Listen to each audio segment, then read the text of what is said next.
Thank you for joining us at the Winds of Change event here at Duke University, where we're diving deep into the practical realities of offshore wind energy development. This panel will focus on developer and utility perspectives, and this session is being live streamed and recorded. So now I'll hand it off to our moderator, Katie Kross. Great, thank you, Brian. Is this on? Can you guys hear me in the back? Yeah, okay, great. Hello, everyone. I'm excited to kick off our panel and hoping our third panelist will make it in time to join us soon.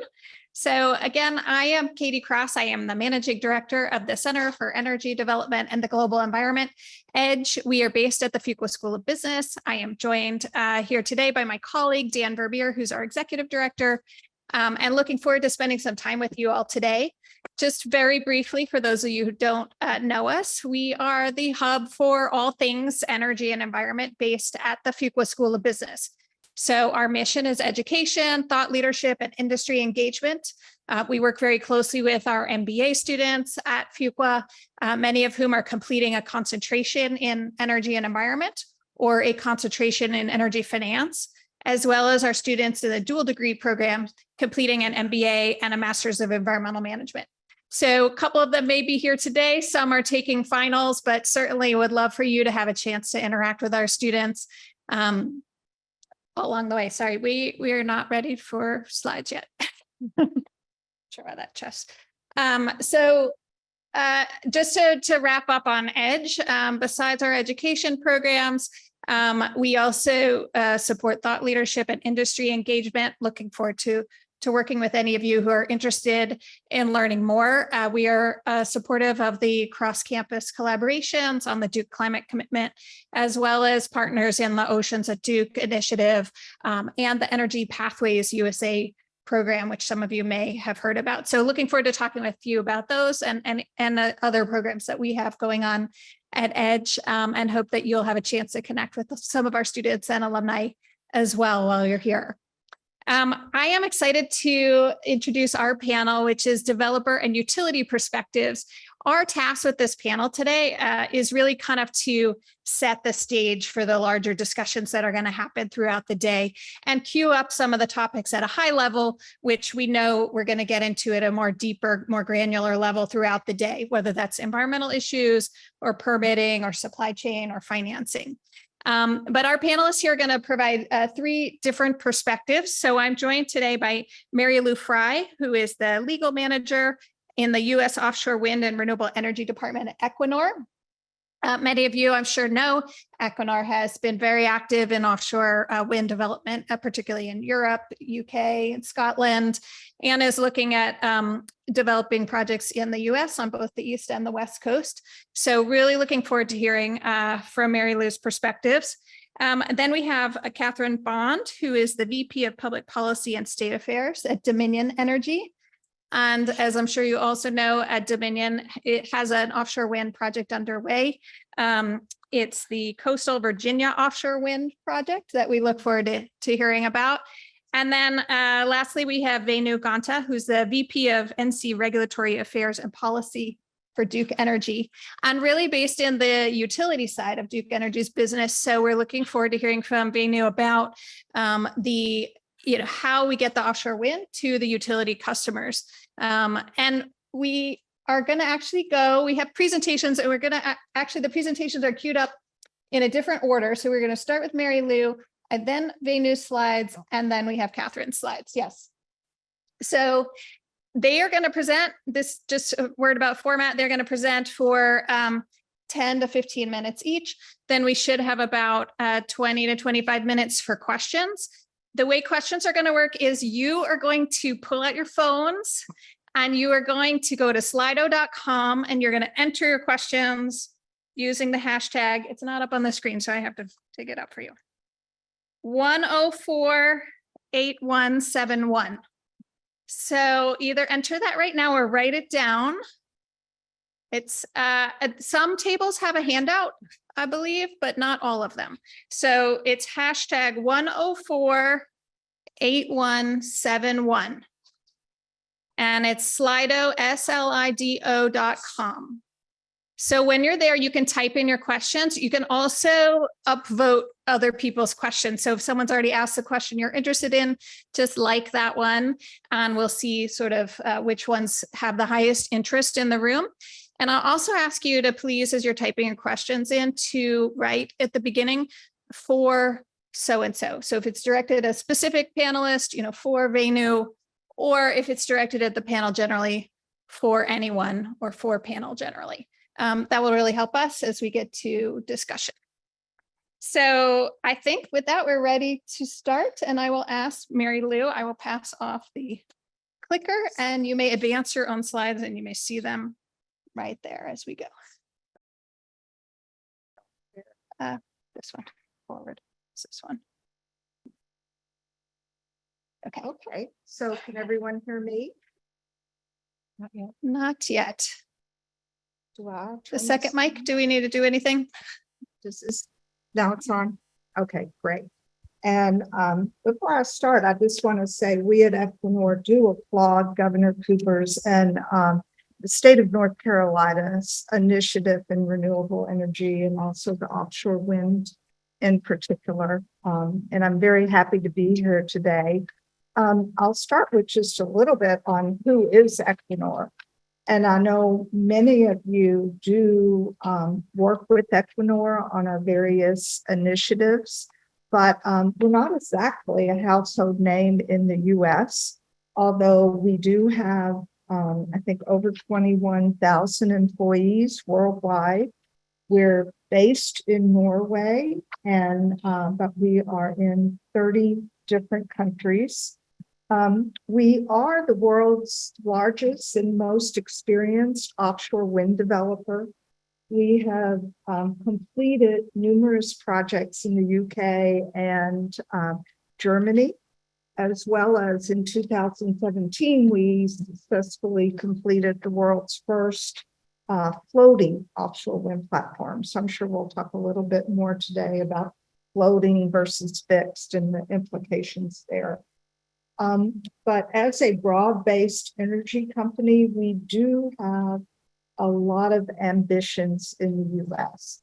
I'll just briefly talk a little bit about what we're doing in the US, but we feel like we can be a leader in this country's successful transition into renewable energy. So how we work is very important to Equinor. Coming from a very Norwegian-based, value-driven company, it's just so important. We first and foremost recognize the need for safety, for guarding our people, for guarding the environment. We work towards that in everything we do. And we do really want to create value. We recognize the implications of climate change, and we look at our environmental impact. We do value transparency, very, very much so. I know I've seen Equinor mentioned as one of the leading companies with respect to transparency, and we have a huge respect for human rights. So having said that, I'll talk a little bit about our global reach of offshore wind. We're pretty much on every continent, with the exception of maybe Antarctica. You'll see we have significant developments in the North Sea, off of UK, Norway. This may be a little hard to see, but you'll see there's one development to the north west of Bergen called Hywind Tampen. And I had the pleasure of seeing some of the wind turbines there this summer. It's small. We only have, I think, about 7 turbines, but what this does, it powers one of the largest offshore oil facilities in the North Sea, so that we can make our facility carbon neutral. So we're just doing a lot of creative things with offshore wind. We have offices in South Korea. We're very excited about the possibilities in Asia. We're looking at Vietnam as well. I know a group just got back from Australia that we've entered into some partnerships with groups in Australia. Brazil, we have very large energy office in Brazil, and we're actively looking at wind projects there. And then you can see in the US, we are on the East Coast and the West Coast for the US. A little bit more specifics about the US, and I know Governor Cooper talked a little bit about the Carolina Long Bay auction, which was held last year. This is a slide from BOEM, so you can get on their website. They have a lot of good information. But last year alone, there was the auction off of New York, the New York Bight, which brought in an incredible dollars in. Everyone, I think, was just pretty amazed at the prices for those offshore leases at the Carolina Long Bay. And then in December, we had the first auction in the West off of California.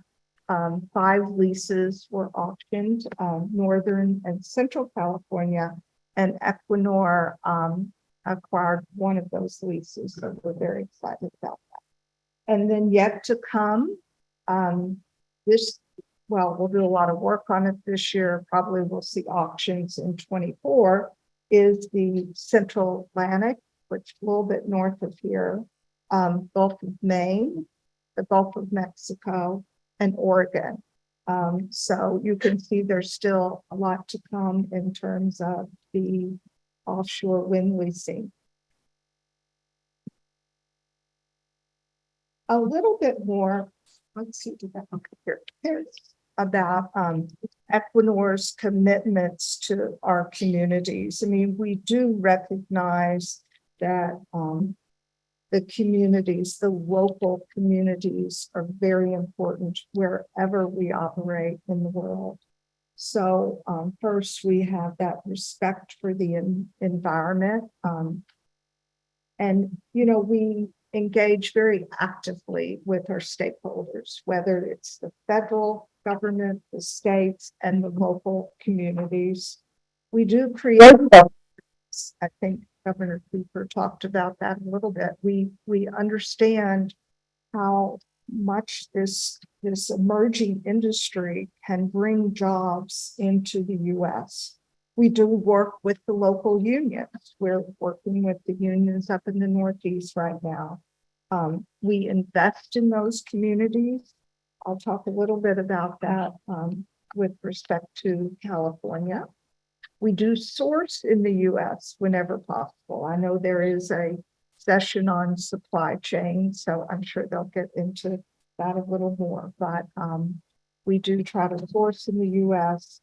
We collaborate with the fisheries, the environmental justice groups, the tribal communities. We know, being a developer, we are just one of the cogs in this wheel, and we have got to work with all the stakeholders to make this happen.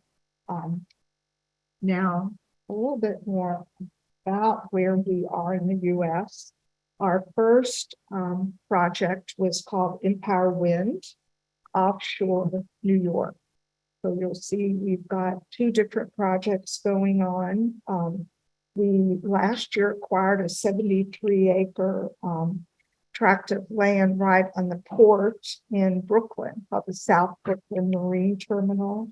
We plan to stage a lot of our construction, our operations out of this port, as well as the transmission, the facilities. Whoops. Okay, now I really am on.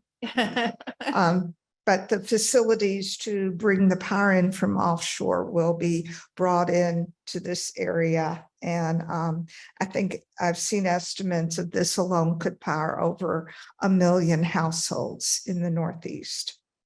Our second project is Beacon Wind, and that is offshore Massachusetts. We are looking at a number of offtake possibilities there throughout the Northeast.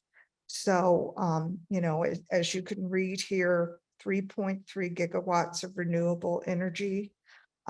We're just very excited about this. Our main office for renewables is in Stamford, Connecticut, but we have people all over New England right now, Boston and in Brooklyn.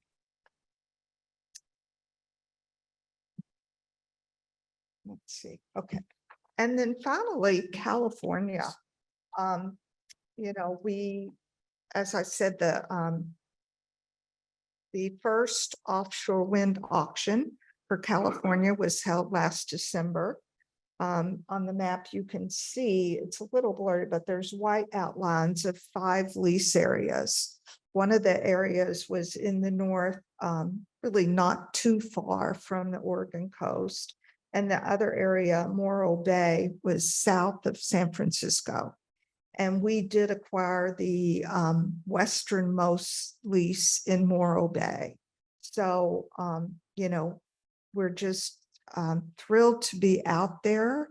California, the water, many of you probably know this, but the water drops off significantly from the coast. So we do have to build the platforms on floating platforms rather than fixed, which adds another complication to the projects. But we have done that successfully in Europe, and we think we can do it offshore California.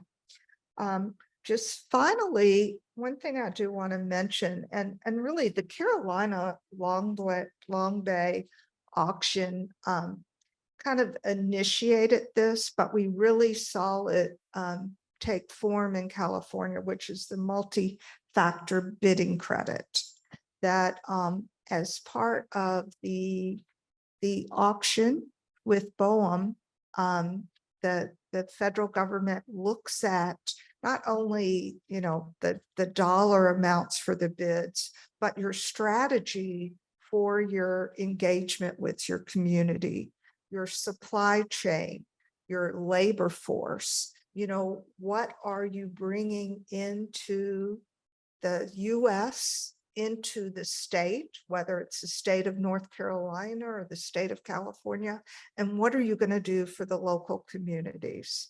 So, we do have a very solid strategic plan for this engagement. It includes engaging with the schools, the community colleges, the universities, and I know in Brooklyn we have a project with NYU where we have an incubation team to talk about and ideas around battery storage, wind. And so we anticipate doing something similar and made commitments for this with our multi-factor bidding. So I'm probably about out of time. Great. But Thank I'll you. look forward to questions later. Thank you. Excellent. Thank you, Mary. I'm going to ask you to pass this down. I believe the Venu slides are next, so we will All right. pull those up and Look like it flipped through. Oh, am I through? Yes. I think I'm done, actually. Yeah, I think it went to the last. I don't slide know why first. it. Here we go. We're good. Now we're good. All right. Good morning, everybody. Happy Friday. Pretty exciting to talk about offshore wind this morning. I will say one quick thing on this title slide. So until recently, that said Vice President, Federal Regulatory Affairs. So I grew up in Raleigh, spent the last couple of decades in DC because I was like, that's where the excitement is around regulatory and policy. And recently got the opportunity to come back home to North Carolina, which I'm excited about. And it's because there's so much going on here. I think Governor Cooper gave a great recitation of everything that's happening in this state. So for any of the students out there, there's a lot. And it is a really exciting time. So as Katie noted, I'm going to give a little bit of a different perspective on the utility side of this, kind of on the continuum here of how we actually get these electrons onto the grid when we have offshore wind projects. So I'm going to give you a little bit of an overview of Duke Energy, which you probably know a bit about us if you live here. We're providing the power right now at this very moment to this facility, for example, but I'll give you a high level overview. So we serve 8.2 million retail electric customers in 6 states, and you can see the footprint behind me. And that's about 50,000 gigawatts of generation, the largest transmission and distribution grid of any utility in the United States. All of us in the utility industry are in the midst of a clean energy transformation. No more, North Carolina is one of the leaders there, but broadly across our entire system, more than 40% of the electrons we put in the grid are clean energy, even more so in North Carolina with all the nuclear, solar, and hydro we have, and that's where offshore wind will have a really important role. Talking about those 8.2 million customers broadly, in North Carolina, that's 3.6 million customers. When we talk about customers, the utility, we're talking about meters. The meter on the side of your home, that's more than 7 million people. That's most of the population of North Carolina. So we're really embedded in the communities here. The last piece there is about this clean energy transition. And we say this a lot, that we have the largest clean energy transition in the industry. And that's because we have a lot of coal to retire. For North Carolina alone, that's 9 gigawatts of coal, and we've got to replace that. And so that's been what we're really wrestling and why it's such an exciting time to be in North Carolina. So let me move forward to how we kind of get there. And Governor Cooper mentioned it in passing, and so because there's so much going on, but I really do think when we look back October 13th, 2021, it'll be this really critical inflection point for energy in North Carolina. That's when Governor Cooper signed into law House Bill 951, which gave the responsibility to North Carolina Utilities Commission to achieve a 70% reduction in carbon dioxide emissions from the utilities sector by 2030, based from 2005 levels to 2030, 70% reduction, and carbon neutrality by 2050. So it gave the responsibility to North Carolina Utilities Commission to develop a plan by December 31st, 2022. It's called the Carbon Plan, the title of this slide here. And during that process, they asked us, Duke Energy, the utility that would be regulated under this proposal, under this carbon plan, to provide a proposal to them for how do we do that. And they also took proposals from lots of interveners and stakeholders, held hearings over the course of last year. So we submitted a proposal which was several portfolios last May. And I will just highlight that so you know that 3 of those 4 portfolios included offshore wind. We did the modeling, we looked really hard at it. We thought about different ways to do this, and offshore wind seemed to be a core part of getting to a 70% reduction by 2030. So 3 of those 4 portfolios had different amounts of offshore wind, anywhere between 800 megawatts and 1.6 gigawatts. But ultimately what the commission decided was, well, it's a little premature to make a decision about offshore wind. We're learning more about this technology. We're learning more and more about a lot of these, what we call long lead time resources, this next generation technology. We're going to know more, and we're going to continue to review this. So for now, we're not going to make a decision around that.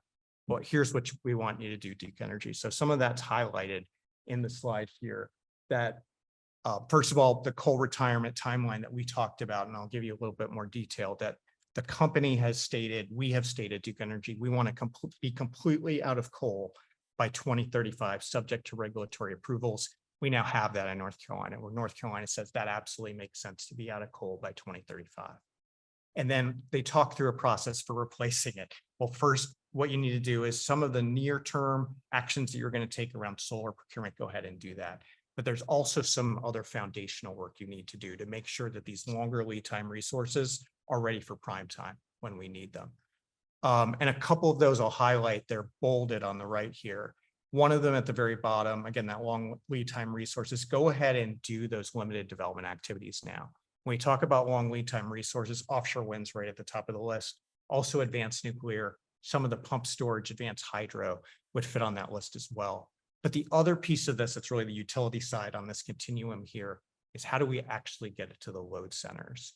And so this is where the mid-Atlantic and particularly North Carolina is a little unique. I know Catherine's going to tell us about Virginia, but I think we're a little unique here. So I think you saw on the slides from Equinor, especially in the Northeast, a lot of dense population centers near the coast, right? A lot of population, pretty well-established transmission grid in those areas because of that population density. Very different when you get to the mid-Atlantic and North Carolina. A lot of the population density is here in the triangle, Mecklenburg County, the triad. So you've got to bring the electrons to where it's actually needed. So there's significant transmission investments that are needed foundationally to really enable offshore wind. So the commission said, go ahead and start looking at that and thinking about that. I will just say one more thing here. I think, again, going back to October 13th, 2021, I don't want to focus on that too much. Really critical, because we've had a lot of conversations about the importance of offshore wind, right? There are a lot of reasons to make those investments. But for us, now we have a framework in law that says the commission needs to find a least cost path that maintains or improves reliability to get to 70%. It allows us to have that conversation. How does offshore wind fit into that, right? It has to be a core part of what we're considering as a resource. And that's precisely the reason I'm sitting here right now. So specifically now on offshore wind, what are our next steps? So those limited development activities have been approved. Governor Cooper talked a lot about the lease sales that have happened offshore North Carolina that the Bureau of Ocean Energy Management has conducted. I'll just make one comment here. There was a lease that he noted that is owned by Duke Energy Renewables Wind. I think Katie mentioned that I'm going to be talking about the utility side. That's not just preference. I have lawyers that are telling me what I can talk about. They're hopefully not texting me right now. I'm not going to check. But Duke Energy Renewables Wind is a subsidiary of Duke Energy, because we are going through a process of utility of figuring out what's the best resource to use. We have affiliate rules around that and code of conduct. So I have no knowledge of what they're doing around development.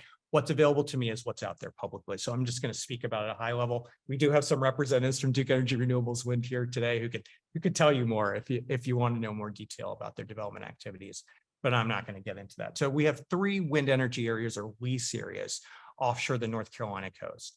And what the commission said was, you have to take a look. So evaluate these 3 offshore wind areas and determine the cost of acquiring, developing, and delivering the energy for these 3 lease areas into the grid. So the 3 areas are the Kitty Hawk area, a little further up north, owned by Avangrid. You have the 2 Carolina Long Bay areas, 545, which is owned by Total, and 546 by Duke Energy Renewables Wind.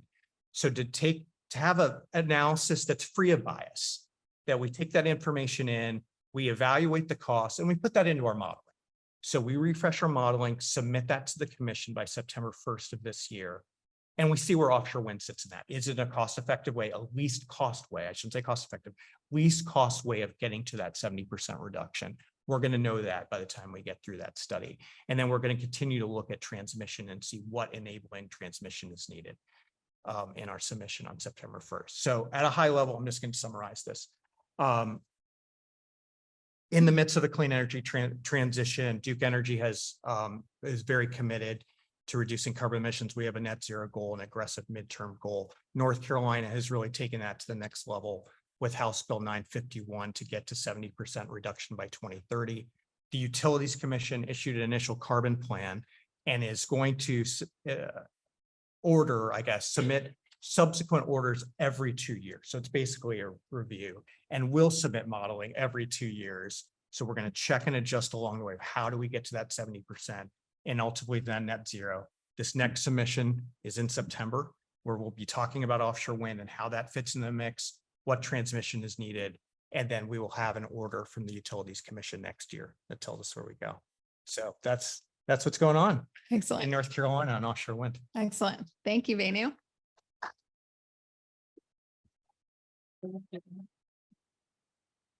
Good morning. It's a pleasure to be with you this morning, and thanks for the invitation to be here. My name is Katharine Bond. I'm with Dominion Energy. We are headquartered a couple miles north of here, about 2.5 hours north of here, in Richmond, Virginia. We serve around 7 million customers and have operations today in 16 states. Our offshore wind work began about a decade ago. We secured a lease off the coast of Virginia Beach, starting about 27 miles off the coast of Virginia Beach, for a whopping price tag of less than $2 million. That's million with an M. So when you contemplate similarly sized lease areas off the coast of New York going for more than $1 billion, or around $1 billion with a B, that gives you a sense of sort of where the industry was at the time we were bidding on that offshore wind lease area. In 2020, we completed the construction of 2 pilot turbines, and you see them pictured on the slide here. We took a measured approach. We said there aren't any offshore wind turbines in federal waters in the United States, so how do we get there? Well, we've got another 176 turbines in the works, well underway. We've received state regulatory approval and await final decision by BOEM at the federal level. It was important to us that we start the process and apply lessons learned, not at the kind of scale we're talking about moving to in the next phase, but really in this measured approach. So I'm happy to share with you today some of the lessons learned through that project. The next 176 turbines will serve about 660,000 customers.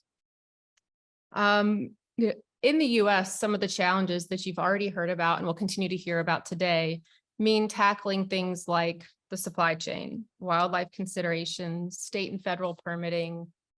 It also meant tackling the Jones Act. So while there's lots of lessons applied from global projects, there are some unique challenges here in the United States. We're talking massive components. So our test turbines, the 2 test turbines as part of the pilot project, if anybody's familiar with the Washington Monument, they stand taller than the Washington Monument. The next phase, the project, is going to include turbines that are about 800 feet tall.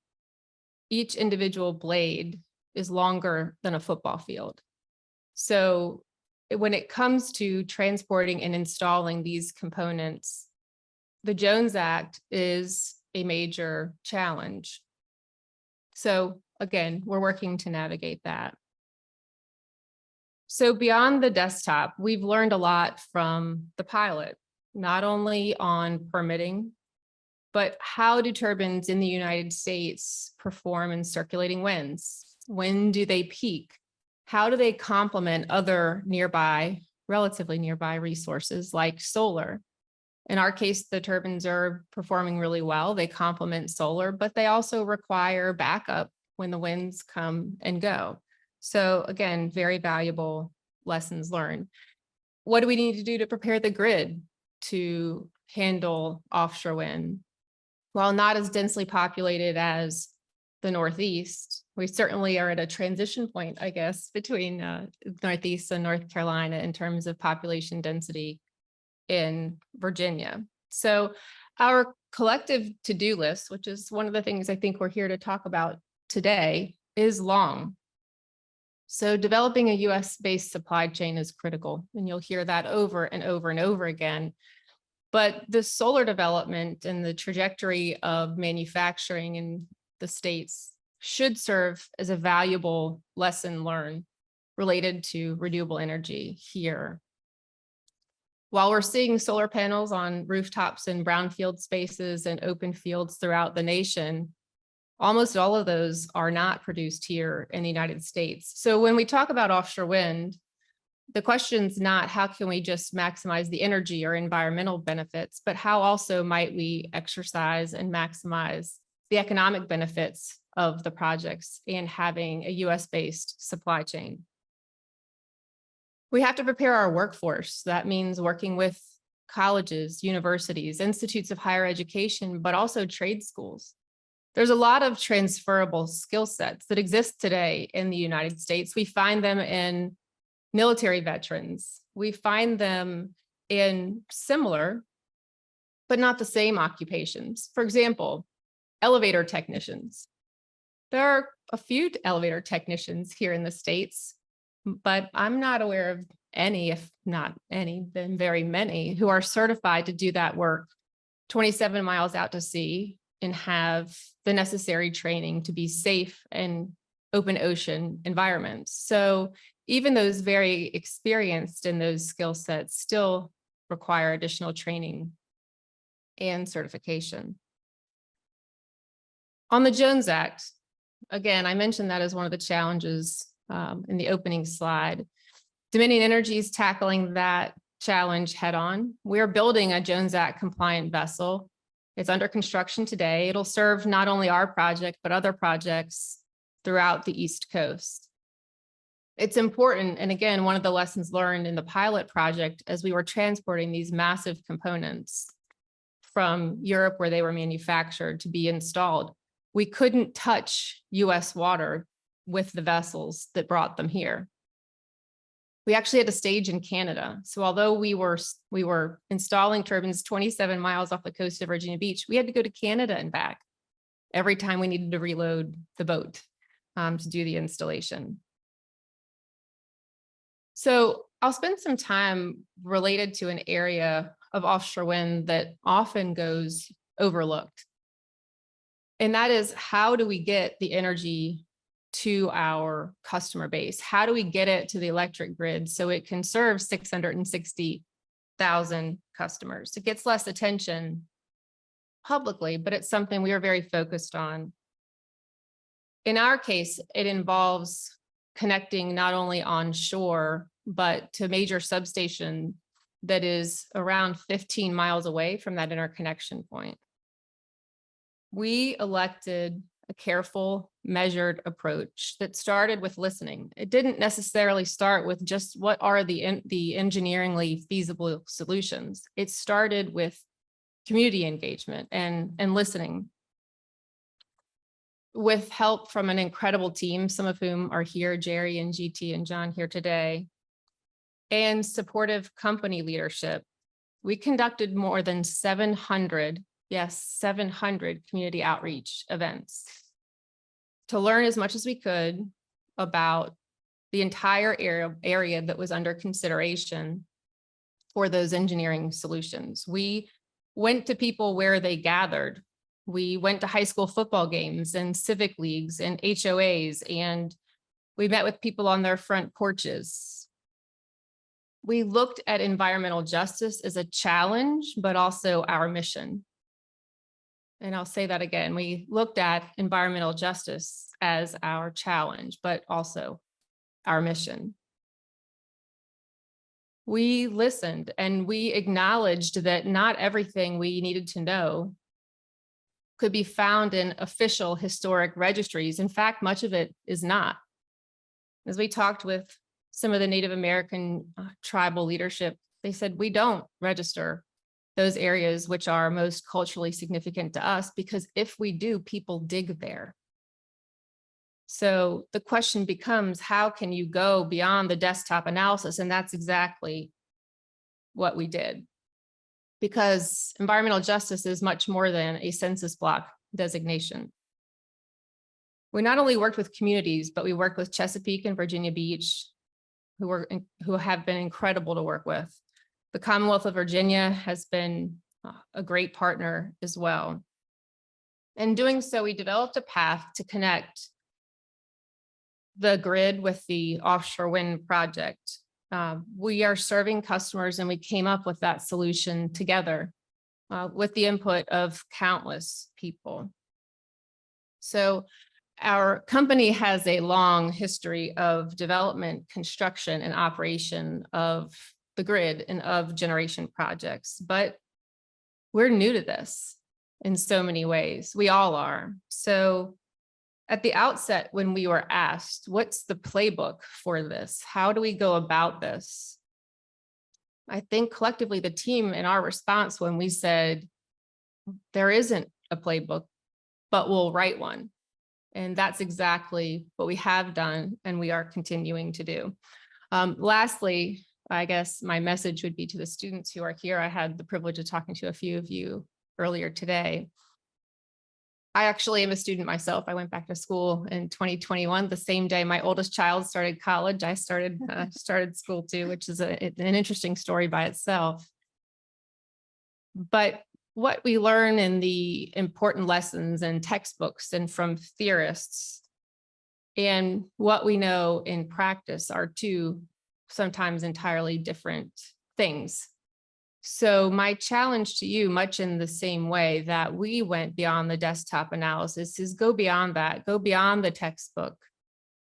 The best algorithms are wonderful algorithms, but there's no substitute for acknowledging what you don't know and interacting with people who know more than you do. And that's part of the reason why today is such a great opportunity to collaborate and learn from each other. I'm happy to be with you today and answer questions. Thank you. Thank you.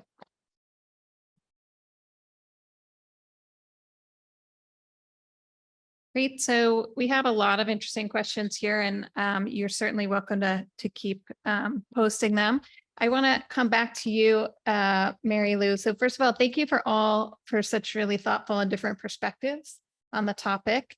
And Katharine, thank you for outlining what you perceive as the challenges so clearly. I wonder if the Jones Act, the supply chain, the workforce development issues that Katharine outlined are the same that you would highlight in terms of Equinor's perspective on the challenges.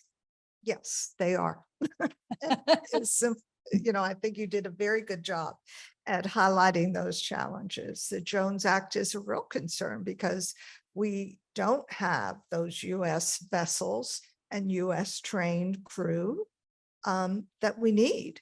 So, it's definitely at the forefront of our thinking about, going out and building and operating the wind farms and trying to do it with U.S. resources. So, yeah, I mean, those are all on our list of challenges, and we've got teams working towards the resolution. So maybe for all of you, what specifically could help address some of these challenges, whether it's industry collaboration or whether it's policy changes or whether it's, education initiatives. When we think about sort of the barriers to faster acceleration of offshore wind development, what actually could help speed it along and remove some of the barriers? Well, I think it's a really good question. I think at least in the North Carolina context, I think I credit the administration for being really proactive and thoughtful about the amount of development that needs to happen in order to enable offshore wind. So I'm going to take this at a very high level.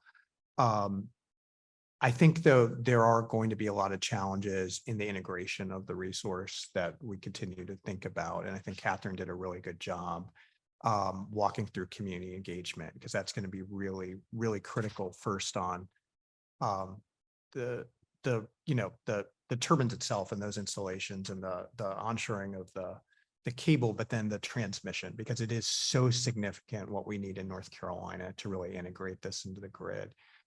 So we're going to have a really robust community engagement plan and the support of local, state, and federal administrations, really a partnership to move forward. I think that was very, very well said. And in our case, 27 miles off the coast also means that on the very clearest of days, those turbines are not necessarily visible unless you're maybe the highest level of an oceanfront hotel or condo complex. So line of sight and seeing things that sometimes people push back on isn't so much of an issue with offshore wind until it comes to connecting it to the overall energy grid. And we sometimes say that we've gone from, in many ways, as it relates to the kind of infrastructure our companies need to serve customers, it used to be NIMBY, not in my backyard, is what we had to tackle. And in many cases, we've gone to an acronym we call NOPE, N-O-P-E, not on planet Earth. So not only is it, I don't want to see it, but it is not so much a matter oftentimes of are you okay with this being here? It's, are you okay with it being anywhere? And so I do think we have to tackle sort of the inconvenient truth and reality of the technology many people want us to deploy and what it actually takes to get it to homes and businesses. It doesn't magically transport through the air. It actually has to be connected through things like wires and cables. And for a society that has largely disconnected from wires and cables, I think the awareness in that space is probably one of the biggest challenges we need to tackle. Can I add just a quick comment Sure. on that? I think that's such an important point. And I talked about it as a partnership, but I think where we've really followed Dominion's lead on this is we have to be proactive. I think a lot of times in the past, utilities would go through a permitting process that was run by the government, right? And we'd let the government run the permitting process and they would get, you know, the criticism, they would get the input and they would need to make a decision. We need to be at the table. Industry absolutely needs to be proactive in working with those communities. I think Dominion has set a great example for how you do that. And you get ahead of the problem and you try to solve it before you actually go to BOEM or you go to someone in North Carolina, to DQ, and say, I need this permit. You really resolve some of those issues up front. Sorry, just wanted to add that on. So related to this, I like this acronym NOPE. Do you guys feel that the anti-ESG backlash policies in general will have an effect on your offshore wind acceptance? And if so, what can be done? Well, you know, that's a tough one. I'm not sure that the anti-ESG policies have had a impact on Equinor. I mean, we have a very strong ESG program. We have a yearly sustainability report. And so within the company, I think we are very, very committed to our goals on offshore wind and on the transition from hydrocarbon fuels. And now I think that though in the bigger picture, we do have to recognize there is, you know, differences of opinion clearly on renewable energy. As Venu said, you know, we've got to be proactive. We've got to get out there and educate about the value of these projects. We've got to train, we've got to get, you know, redeploy the labor force and work with the, you know, the training facilities, community colleges, and really have a shift in, you know, thinking in terms of the ability to make this happen in the US. I would say the short answer to your question is no. I think there are what seem to be competing objectives that can live and exist in harmony. And in our industry, I think one of the things that would surprise a lot of people is there's more collaboration than people might realize. And part of that is because serving customers, regardless of what type of infrastructure we're talking about, often takes not just years, but sometimes decades to plan, permit, design, construct before you even get to operations. And in the case of this industry that we're working to develop in the United States, there is something in it for very diverse objectives. There are economic development benefits. There are environmental benefits. There is the ability to save customers money in a time when fuel prices are fluctuating. So while there is an ESG component to offshore wind, there are many other, including economic benefits to these projects. And so for that reason, I would say there is something in it for everybody. I'm not sure I have a lot to add here, but I think the one statement that I hear Lynn Good, Duke Energy CEO, say a lot is capital craves certainty. And I think what we're seeing right now, as we're going through the largest coal retirement in our industry that has numerous impacts, right? Has a lot of employees that this is what they've done their whole career, communities that are depending on the tax revenue. The supply chain is dried up for coal, right? We can't get coal. Long term, we don't expect to be able to get coal. We don't see people coming out of school right now that want to work in a coal plant or get trained to work in a coal plant. And then a lot of the other supply chain aspects of how you run a plant are drying up as well. So we have to make a transition. It doesn't really matter if it's woke or not, or whatever you want to call it. It's just the reality. And I think this framework, again, I will commend the Cooper administration, the legislative leaders who came together, recognized that and put in this least cost pathway framework for how to make that transition. And so I think ESG is something we need to all be aware of, that backlash, and be aware of how we're messaging it. But I think when we talk about job creation, when we talk about clean energy, when we talk about what our communities and our customers really want, it's all coming together, right? Excellent. All right, we have a question here related to your least cost analysis. I'm going to tell you that whoever used this iPad last was younger than I am. So for Venu, does the least cost analysis for offshore wind development include considerations of the social cost of carbon that renewable energy helps reduce? So great question. So historically, I'm going to get a little wonky here. Historically, we've submitted in North Carolina, there's a process for submitting an integrated resource plan every 2 years. There's an annual refresh, but every 2 years, a really robust, here's what we're doing to 15 years out. And we would do a lot of sensitivity analyses around carbon pricing there, or different assumptions around regulatory frameworks that would cause you to get out of coal, maybe on a different timeline, or have other investments. Because of the framework we have here, where there are certain inputs that we're asking for on offshore wind from the developers, it's not going to explicitly talk about social costs of carbon. That wasn't in the order. Now, we may be running other sensitivities. I can't speak to that at this moment. But again, the framework is really supposed to look at, let's look at, again, the whole swath of resources we have, what's really achievable within that timeline. The other thing I'll mention, the beauty of 951 is, again, it allows a little bit more time for some resources like advanced nuclear and offshore wind, so 2032 and 2034. So what's realistic on that timeframe? So we have to have that framework too, of can we actually get it to where it needs to be? So that's going to be, you're going to see a lot of, there's a practical part of the analysis, the numbers itself, and then some sensitivities, but I can't. The reason I'm not going to get into too much detail, we have 5 stakeholder meetings on this. We just completed one. We're getting a lot of feedback.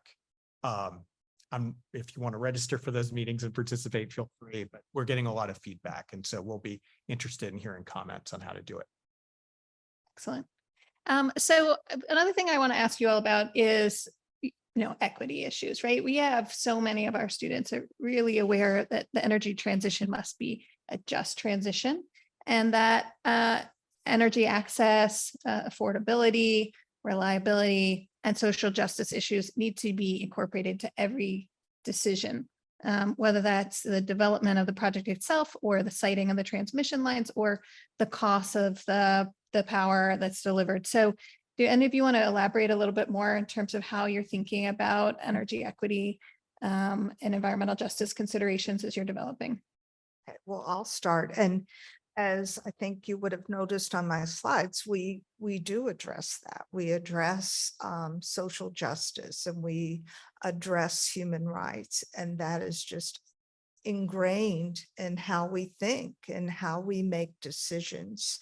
And we recognize that we have to work with all the stakeholders, and, very much including the stakeholders in the local communities.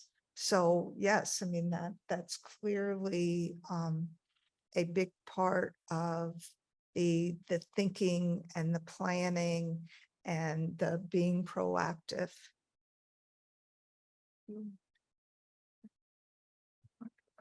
I think from an equity and from a social justice perspective, again, I think I described it both as our challenge, but also our mission.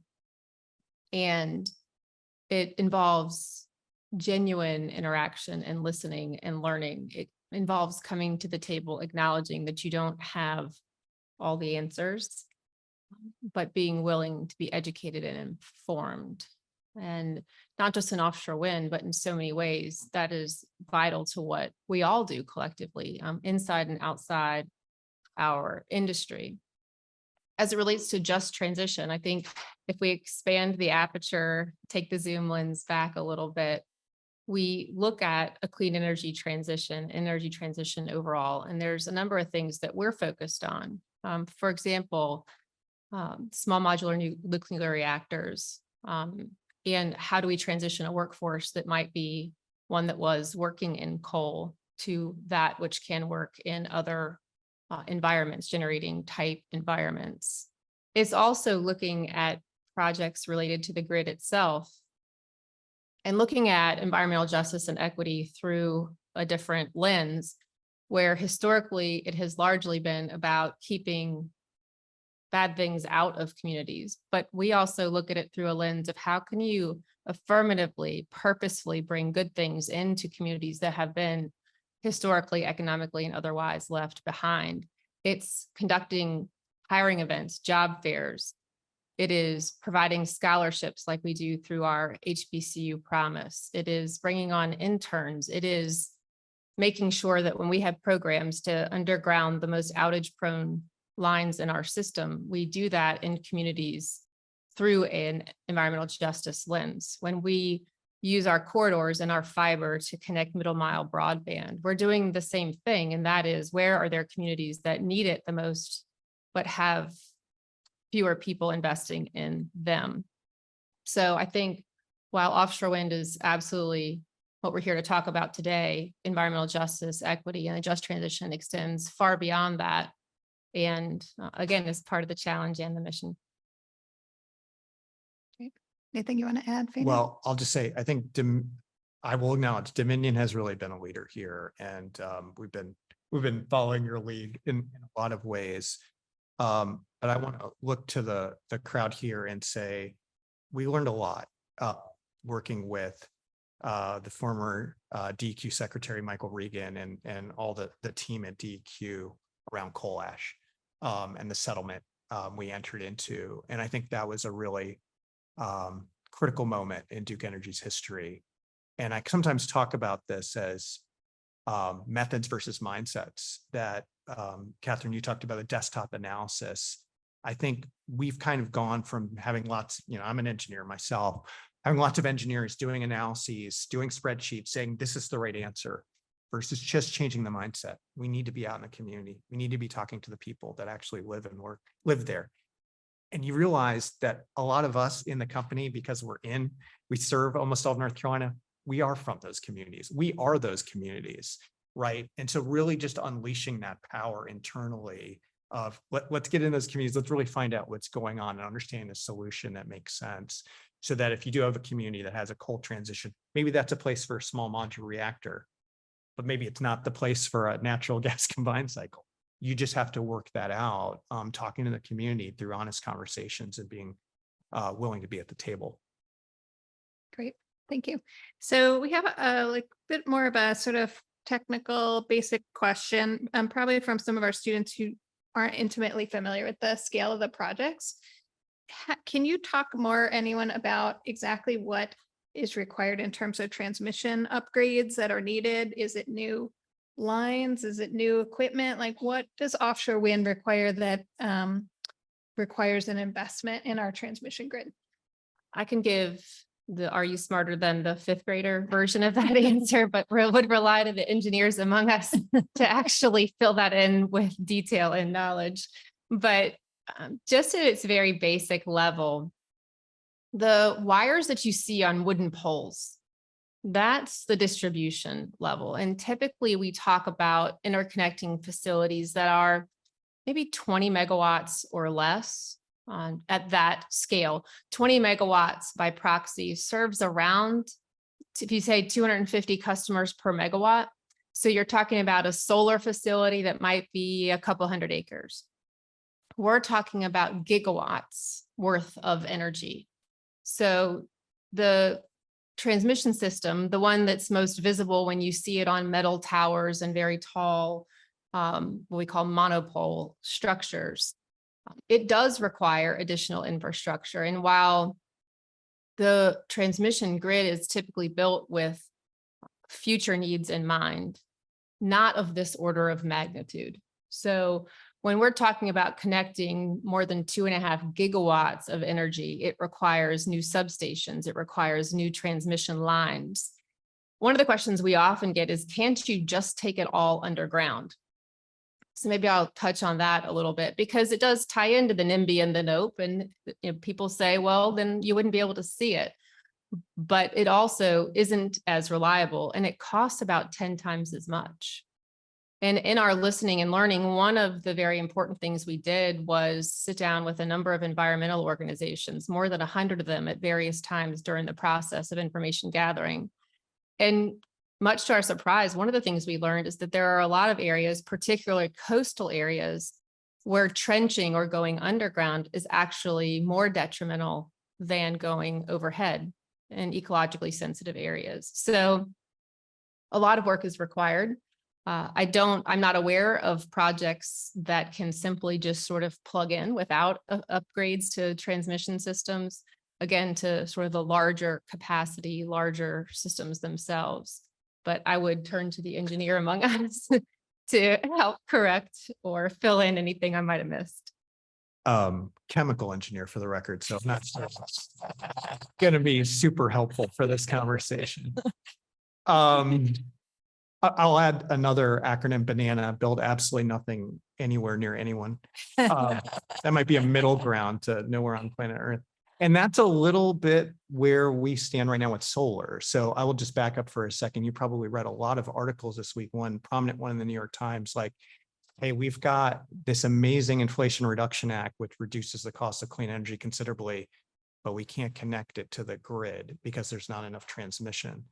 And this is a continual problem in that the entire grid needs modernization to be ready for the future. Governor Cooper touched on that, talked about federal dollars available. We are going after every dollar we can, as are all of our federal fellow utilities, but we're going to need a massive upgrade to do this. And if you think about solar, the really thought process there is you want to build it absolutely, you want to build it near no one, right? And where there's no real grid to connect to.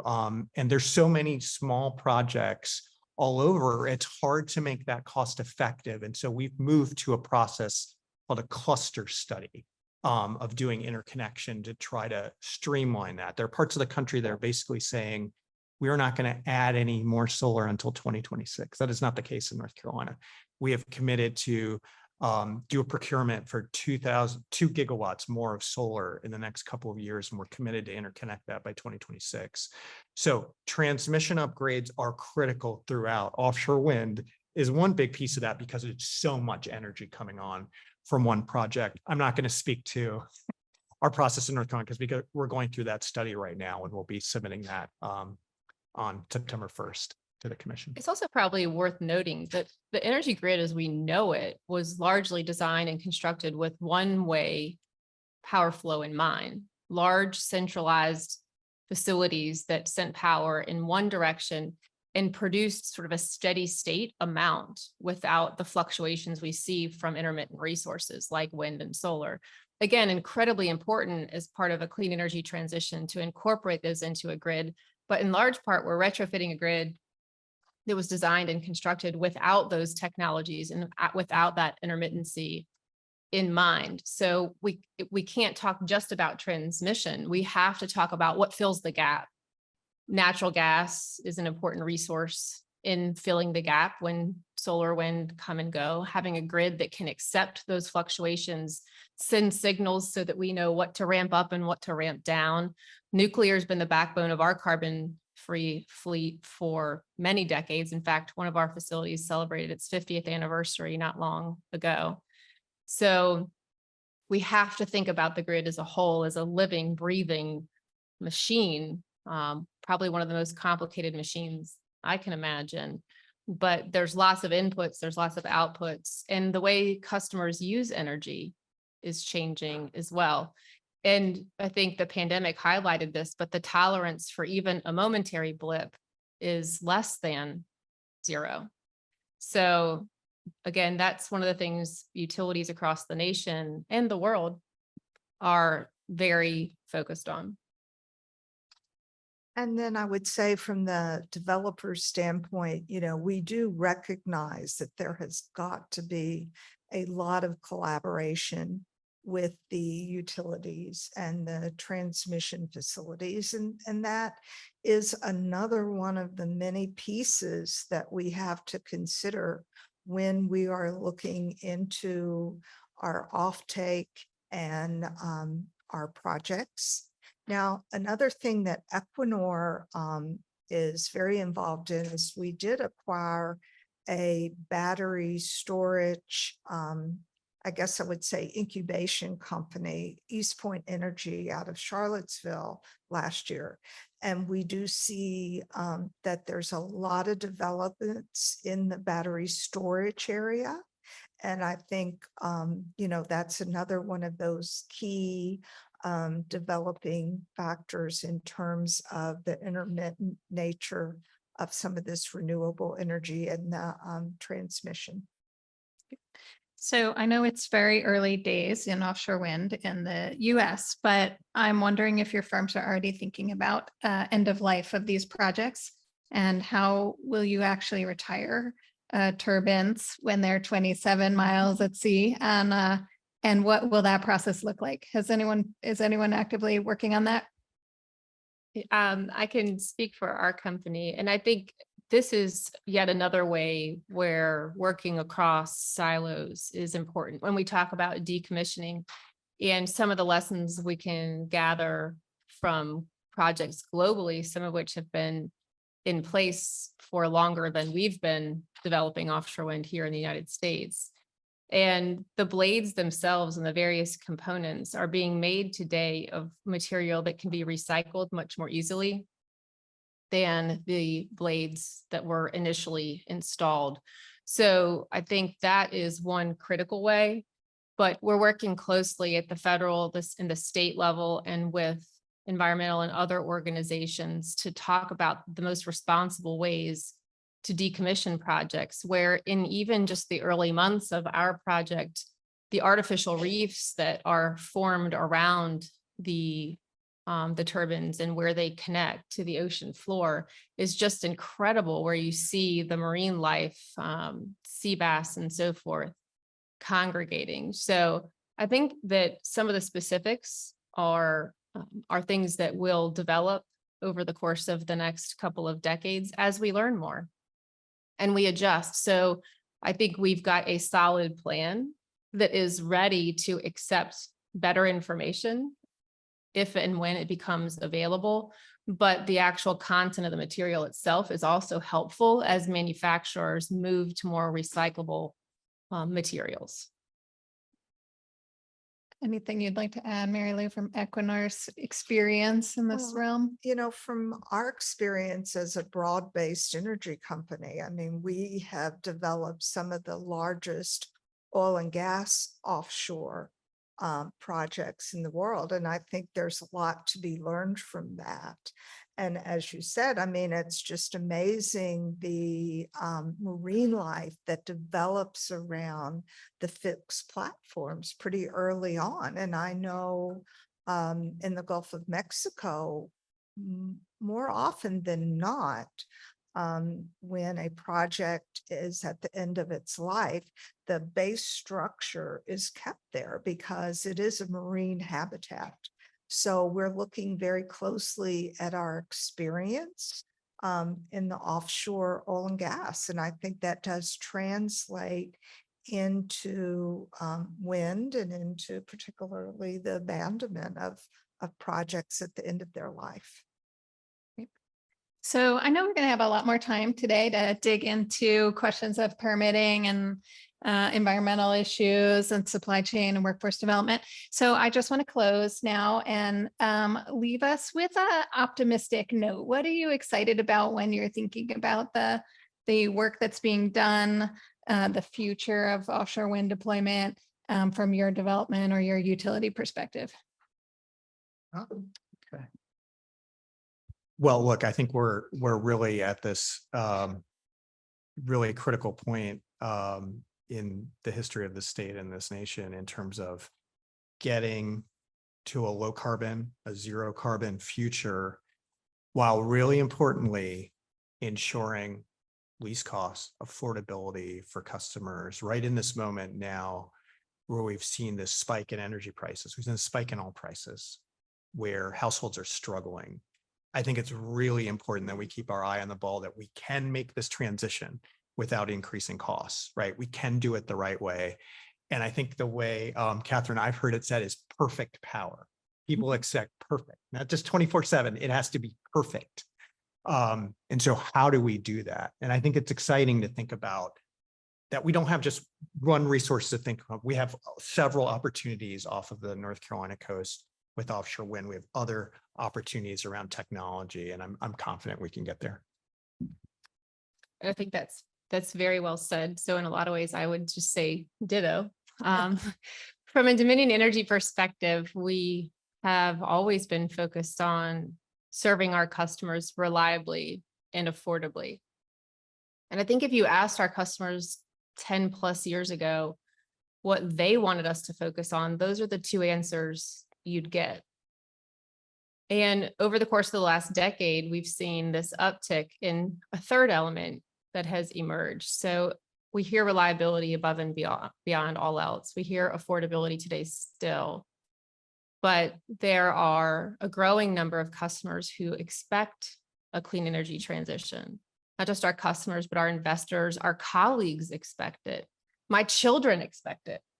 And so I think as we look at our missions, and we've talked about many of those today, but reliably serving customers, affordably serving customers, and making a clean energy transition, it makes this an incredibly exciting time in an industry that, while globally does have more experience here in the United States, it's just an incredibly exciting time to be part of it here in the United States. And I think when we look back 10 years from now, it'll be really neat to see the progress we've made over that decade that has transpired. But again, appreciate the opportunity to be with you today.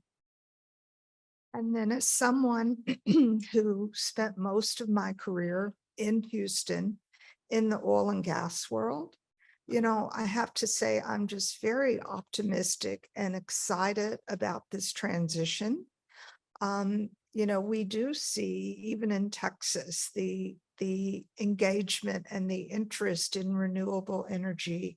And as I said, the redeployment of labor force. And I'm just excited for the opportunities in the US for all of the students out here. And I think it, has a lot of excitement and a lot of engagement right now. We have to do it right. We have to be proactive. But this can really be a boom to the US in many ways. Great. Well, thank you so much for your time today. This has been terrific. I know we'll have other great conversations among us throughout the day. So everyone, please join me in thanking our panelists.